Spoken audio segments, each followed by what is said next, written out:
মুনা Los Angeles চ্যাপ্টারের উদ্যোগে কামরুজ্জামান শিমুল ও নাজনীন সুলতানা রানীর বিদায় অনুষ্ঠান।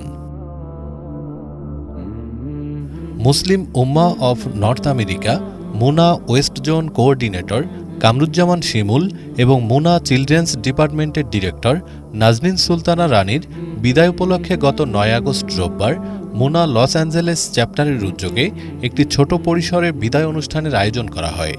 অনুষ্ঠানে উপস্থিত ছিলেন MUNA national assistant executive director Anisur Rahman Gazi, west zone president Abdul Mannan, vice president Ashraf Hossain Akbar সহ মুনার স্থানীয় দায়িত্বশীলরা। অনুষ্ঠানে বক্তারা কামরুজ্জামান শিমুল ও নাজনীন সুলতানা রানীর মুনার কার্যক্রমে অবদানের কথা স্মরণ করেন এবং তাদের নতুন কর্মস্থল ও জীবনের পরবর্তী অধ্যায়ের জন্য শুভকামনা জানান। উল্লেখ্য, মুনা west zone coordinator Kamruzzaman Shimul এবং মুনা চিলড্রেন্স ডিপার্টমেন্টের ডিরেক্টর নাজনীন সুলতানা রানী উভয়ে লস অ্যাঞ্জেলেস থেকে মিশিগানে স্থানান্তরিত হচ্ছেন।